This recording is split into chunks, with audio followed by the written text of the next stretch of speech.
नमस्ते दोस्तों, विज्ञान भैरव तंत्र की इस यात्रा में आपका स्वागत है। आज हम बढ़ रहे हैं 54वें सूत्र की ओर। 54वें सूत्र में शिव भगवान कहते हैं, जहाँ जहाँ जिस किसी कृत्य में संतोष मिलता हो उसे वास्तविक करो। आइए समझने का प्रयास करते हैं कि इस सूत्र में बताई गई विधि का प्रयोग हमें कैसे करना है। जब हमें प्यास लगती है तो हम क्या करते हैं? पानी पीते हैं। पानी पीने से हमें क्या अनुभव होता है?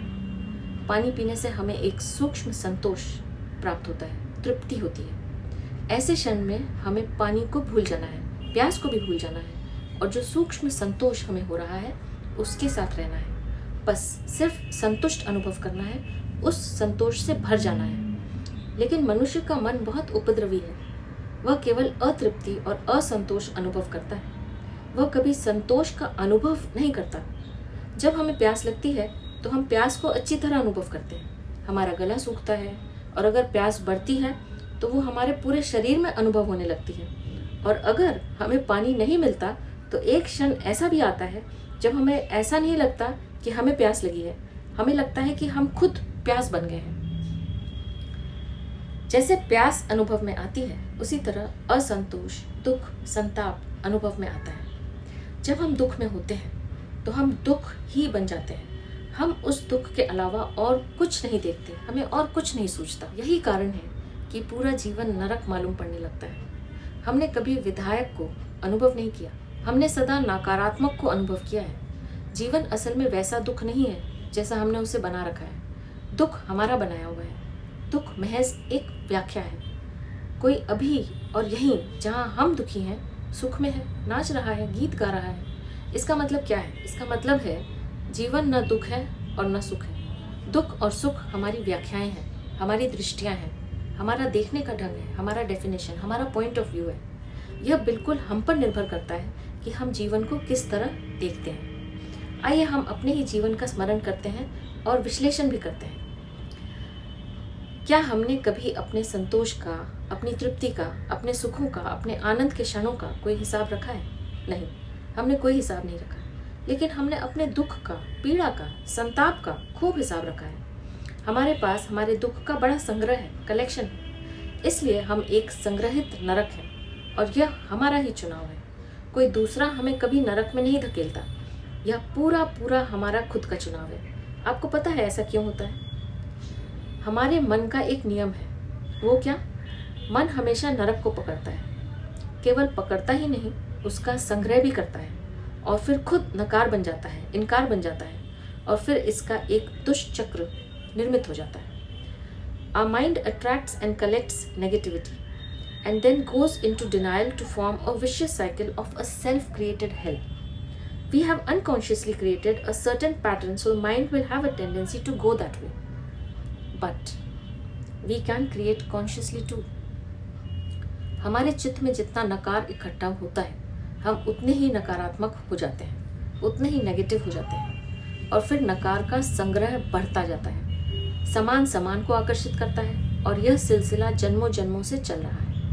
आज हम अपने इस नकारात्मक दृष्टि के कारण सब कुछ से चूक रहे हैं। यह विधि हमें विधायक दृष्टि देती है।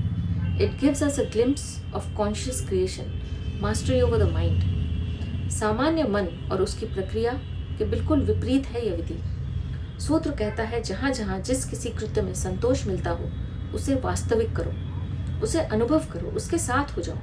यह संतोष किसी बड़े विधायक अस्तित्व की झलक बन सकता है। यहाँ हर चीज़ मात्र एक खिड़की है।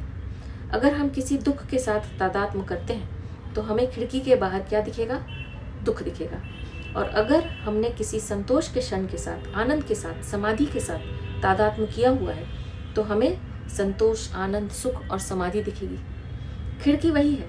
हमें क्या दिखेगा उस पर निर्भर करता है जिसके साथ हम तादात्म्य किए हुए हैं। तो हमें देखना है कि हमने अपने भीतर क्या कर रखा है और फिर आगे क्या करना है।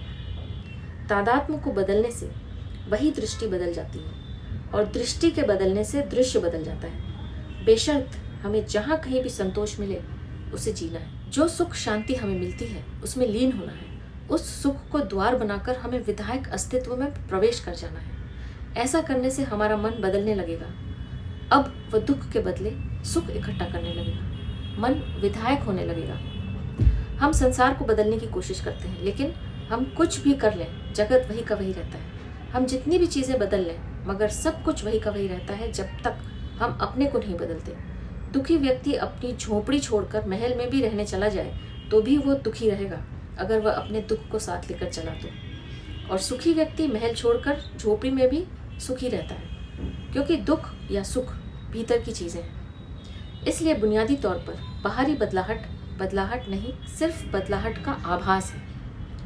केवल एक बदलाहट, एक क्रांति, एक अमूल रूपांतरण संभव है, और वह यह है कि हमारा चित्त नकारात्मक से विधायक हो जाए। अगर हमारी दृष्टि दुख से बंधी है तो हम नरक में हैं, और अगर हमारी दृष्टि सुख से जुड़ी है तो वही नरक स्वर्ग हो जाता है। इस विधि का प्रयोग हमारे जीवन की गुणवत्ता को रूपांतरित कर देगा। It will transform the quality of a life. हम गुणवत्ता में नहीं, परिणाम में ज़्यादा उत्सुक हैं। धन कमाना चाहते हैं, धन की गुणवत्ता में कम और परिणाम में मात्रा में ज़्यादा उत्सुक होते हैं। एक अमीर आदमी भी दरिद्र हो सकता है जब वह गुणवत्ता के आयाम से अपरिचित रह जाता है। हर चीज़ के पीछे एक आयाम है, वह है गुणवत्ता का आयाम, द डायमेंशन ऑफ क्वालिटी। और यह आयाम तब बदलता है जब हमारा मन बदलता है, जब मन नकारात्मकता से विधायक में बदल जाता है। This is the alchemy. 24 घंटों में ऐसे अनेक क्षण आते हैं जब हम आनंद से, हर्ष से, सौंदर्य से, संतोष से भर जाते हैं। तब स्वर्ग हमारे बिल्कुल करीब होता है। सूरज उगता है, फूल खिलते हैं, पक्षी चहचहाते हैं, पेड़ों से होकर हवा गुजरती है, एक बच्चे की निर्दोष आंखें हमें देखती हैं, किसी की मुस्कुराहट हमें आह्लाद से भर देती है।